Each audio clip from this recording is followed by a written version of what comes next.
Hi guys, it's Celine.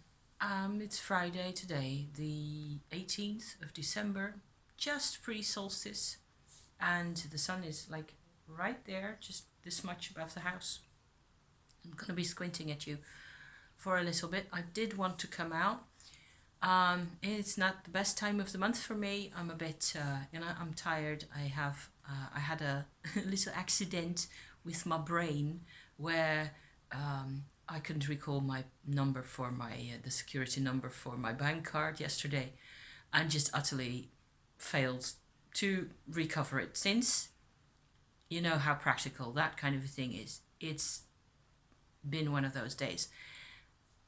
I'm finding that the combination of the Tummo work I've been doing, especially in here with the recent, another big deal, recent development in my Tummo practice, where I treat basically the second dantian in here at this level in the same way as I have treated the lower dantian for getting the Tummo energy, that part of the process. It turns out it's a bit of it's complicated. It gets in combination with hormonal issues and things. I suppose it's not like it's a massive big deal. It's my hair is waving around because I've got the door open. It's really nice weather outside. I should be outside in the bush instead of here talking to you guys, but I'm sitting in the actual direct sunlight. So I thought second best, it's fine. I love this. It's really good, and I can feel the sun's energy. So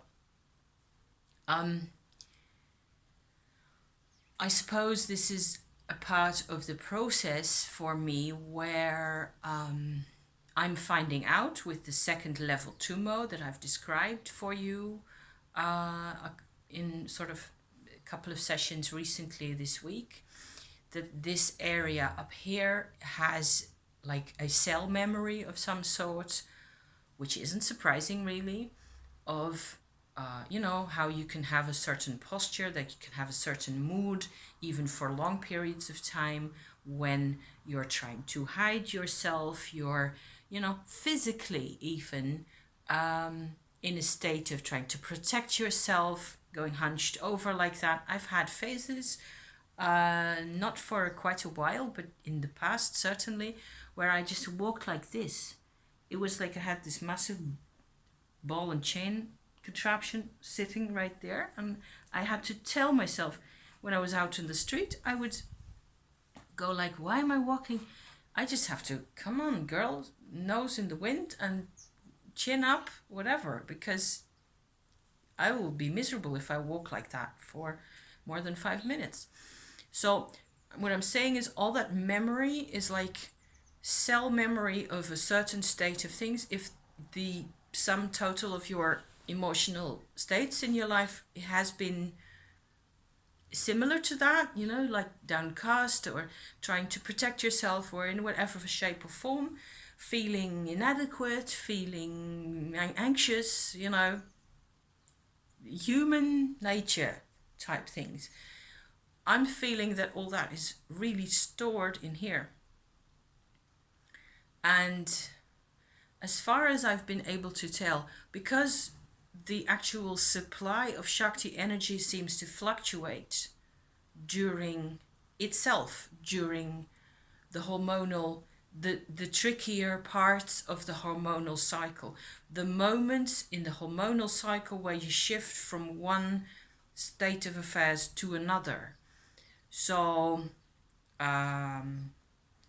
there's a couple of those moments, right? During the whole of the lunation, the 28 or whatever many days it is for you or your partner. For me, it's been 26 days very often recently. And there's 4 or 5 moments during that whole cycle thing where there's a shift going from a set state of affairs, either ovulation, so fertile phase, right, or taking that apart again phase, and or PMS, and then there's a menstrual phase, and no. Most of it is on Wikipedia. So if you really want to know more about the details, I recommend looking it up on Wikipedia because it's informative, just to know that, okay, so then this happens and then that happens and you have a headache for a reason. Because it's like the whole thing has to, move over.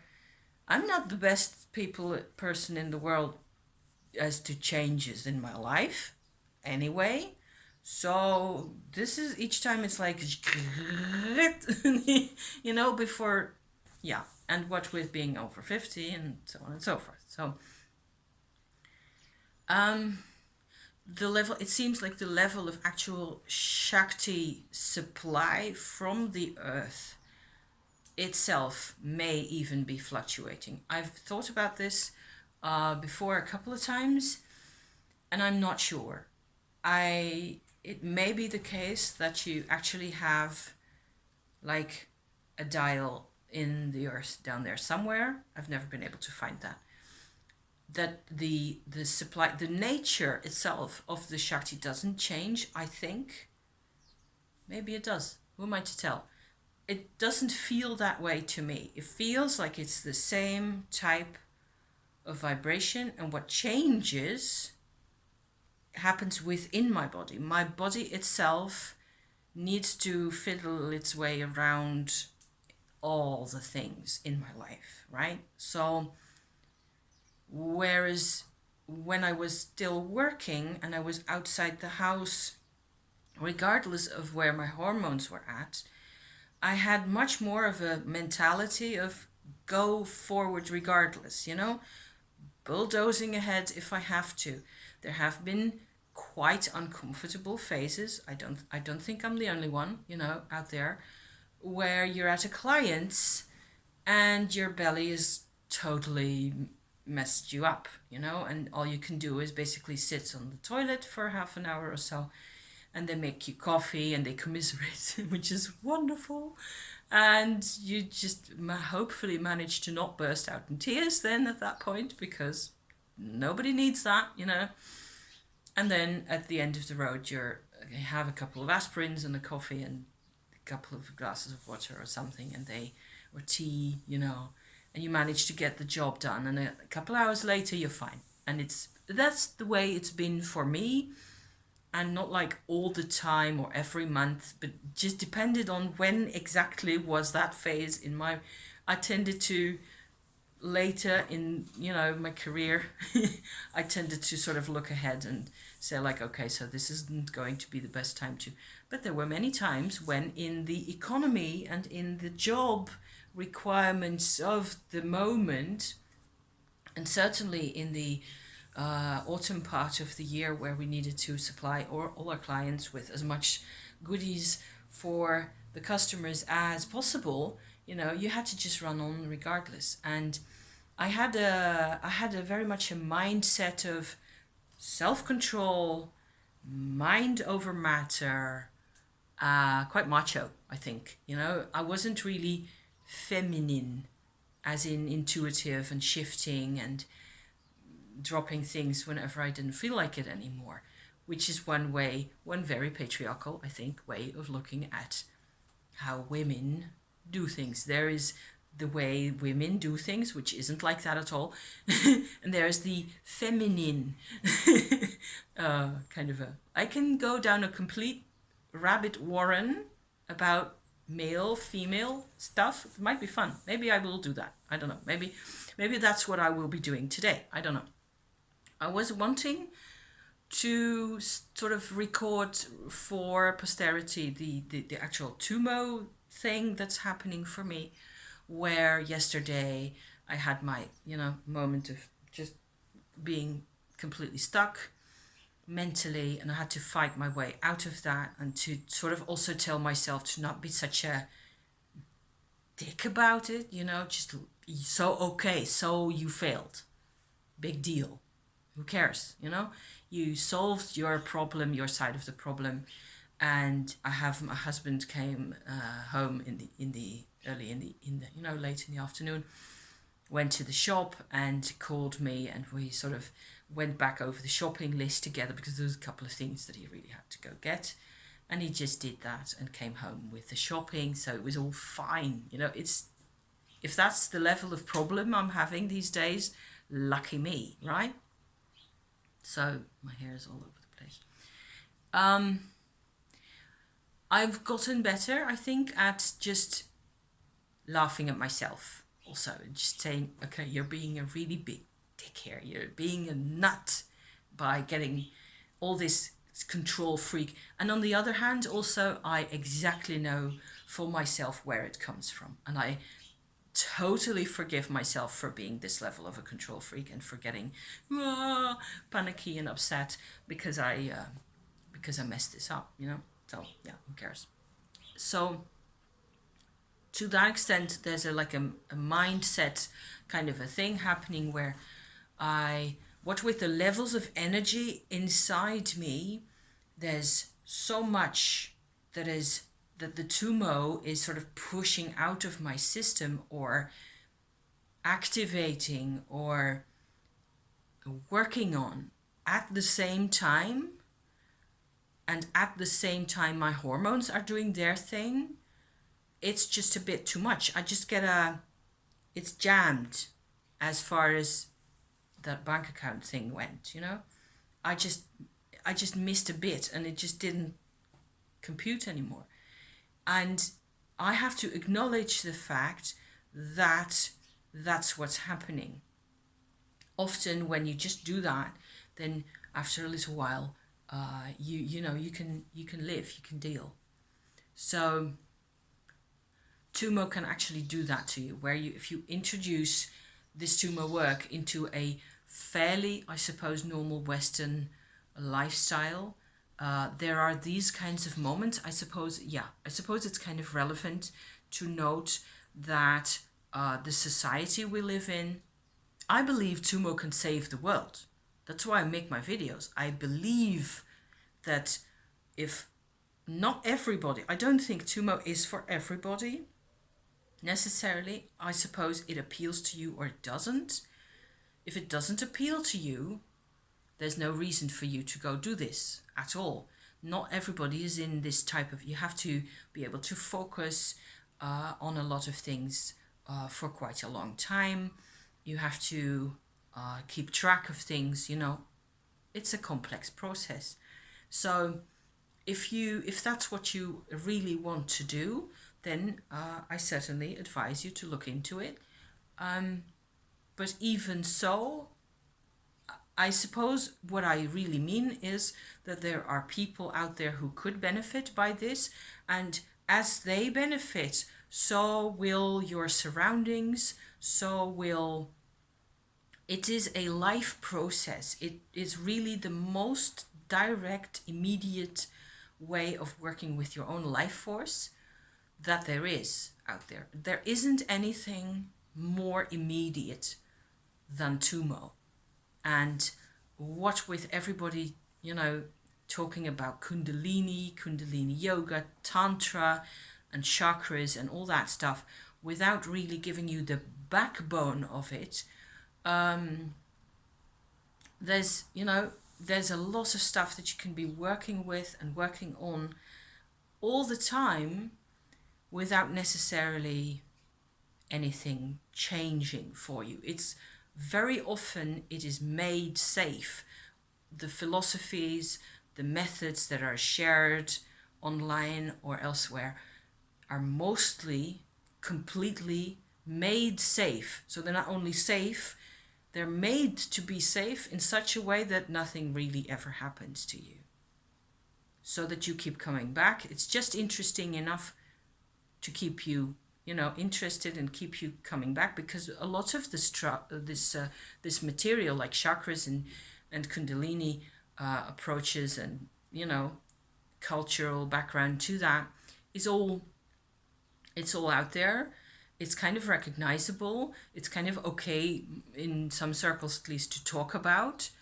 So it becomes almost kind of relatable to be working with that type of stuff, and so it's safe. But if it's made safe, then you're not sure that anything's really going to change. So my philosophy in this whole plethora of things, Tummo is not safe. It is not safe in that sense that you can rest assured that your whole set of functionalities in your life, your patterns, will not be challenged. Tummo challenges quite a lot of that, quite a lot of our approaches to life, the ways we feel about things. Nothing is safe in terms of Tummo, in the context of a Tummo practice. And once you've started on it properly, it will inch its way forward, even if you go like, okay, I'm not touching this stuff anymore because help, it's just too scary or what.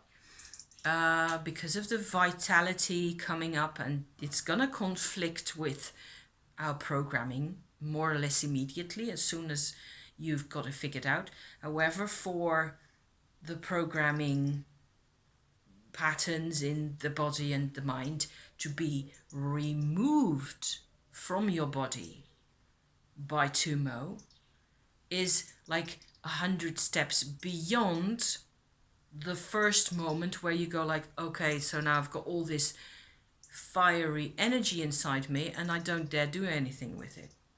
See what I mean? Does it make any sense? I hope I'm making sense, because it's more or less, this turns out to be a video about how you digest it all. And how I am digesting it is that I have very much got an attitude about this whole process and what it does to me and what I do with it, by turns, more or less, depending on which part of us is most in your face at that moment. I feel like, go ahead, bring it on. Because I don't, I have a lot of respect for my Shakti energy. I feel it's doing me good. I trust in it because of that, because of the way it feels, 100%. And I have no reason to like the old me better than the new me. I've no reason. I have absolutely all the reasons in the world to want forward, to want to live in this fiery energy, to want to live in, conjunction with that, in synergy with whatever that brings. Bring it on, make my day. That's my philosophy, more and more. So I can also see how it is actually the process of Tummo and the time I've invested in it and so on and so forth that has actually given me more and more that level of courage. And this courage, this level of courage, is important to me. And expressing it is important to me. But that's my personal makeup. If you are not a Leo with Moon in Aries, your style will be very different. If you're a Libra with Moon in Scorpio, it's going to be different. I'm just throwing astrology bits out there to use as a little, point of reference here, because it's useful. It's very useful. So I guess I'm finding out that talking about these things helps always. I wanted this morning, always going like, okay, so I have to come out again because it's Friday and tomorrow won't be around, and Sunday weekend and Christmas and what have you. Not yet, quite, but almost. So here I am again, and I suppose I was drawing yesterday. I was noticing that I was very much better able at making a little small, like I made a postcard for somebody, and I made another little decorative little greeting card for somebody else. I can show you the last one because it's right here, and some of you people like to see the things. So it's got inks and a couple of layers of paints and things. There's a bit of gold in there. There's actually a really nice layering of dark blue. You won't be able to make it out, but it's fairly nice. So this is going to be okay. I enjoyed, for the first time, I was really aware that I enjoyed making something for somebody else that I know they will appreciate. And I had a whole ream of thoughts that came out of this, where I realized that I am much more aware of the value of what I make, and I am generally much more aware of value everywhere. So my own value, my own worth, if you like, as well as other people's. None of the value in real life actually depends on or has any benefit from our old programming, right? Our old systems of thinking. None of the patriarchal, which is my favorite word for that type of thing, systems support personal value in any way or form. It's one of the things that have really come out of my Tummo practice for me, where I really have much more awareness and depth of a sense of deep value in, I guess, in everybody. There's value in everybody if you see the real person. And that sometimes includes and entails an enormous, long, sorrowful, desperate tale of whatever happened to the people, what made them the way they are, and whether they did they choose to be narcissists? No, I don't think they really had a choice ever. They just they're captives. I think narcissism is a state of captivity very much, and a lot of social things and patriarchy and social systems and outdated ways of doing things in terms of climate and people and justice towards our fellow people, whether, differently colored, differently able, whatever, all that necessary determinism that we tend to have about whether you should fit in this category or the other. All of that is just basically really outdated, and who am I to talk about that? It's just one of those things. Doing Tummo has enabled for me the process of finding true value anywhere, whether the person in the context actually sees that themselves or not is irrelevant. I can still see. So I separate out my capacity for seeing a particular value from them in a person, right? From them being aware of it or consciously working with it or being okay with it in whatever form or other, So yeah, there's that. So that was a good thing yesterday. I notice I get really tired quite quickly. Whether I hydrate or not, hydrating in the bath and all that type of stuff is really good. I look after myself. I still have to, accept that there are moments where I'm just not super fit and I wouldn't be able to do all the things immediately, right away. It's just not possible. And there are moments for doing a particular thing, and apparently a lot of what I'm doing nowadays is my knitting and my, just fiddling and spinning and stuff. I've been spinning white wool with rainbow silk, so the result will be like this, with the rainbow tints of the sari silk in there, just like little bits of it'll. I think it's going to be glorious. So it's going to be a real thin thread, so I'll be seeing what I'll be using that for, and I will show it to you when I have something to show. Other than that, I think this afternoon I might as well return to another Heptagon Oracle project that I've got going, where I'm actually sort of updating my Mushroom Rune Oracle to a session or a set that is more broader culturally and not so fixated on mushrooms only. So whenever I've got something to show about that, I can show you that. Otherwise, one step at a time.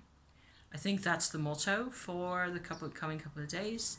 This is like by way of journaling also. I'm talking to you guys. I'm not coming to any particularly flamboyant conclusions at the moment as to Tummo and this whole heart second level Tummo process. It is fascinating, and I probably will have to go in and figure out like a tarot spread of some sort, wouldn't you say? That would be the best idea. I had the idea just a while ago, just an hour ago. So I just went like, okay, so I may need to map this whole thing out in one way or other.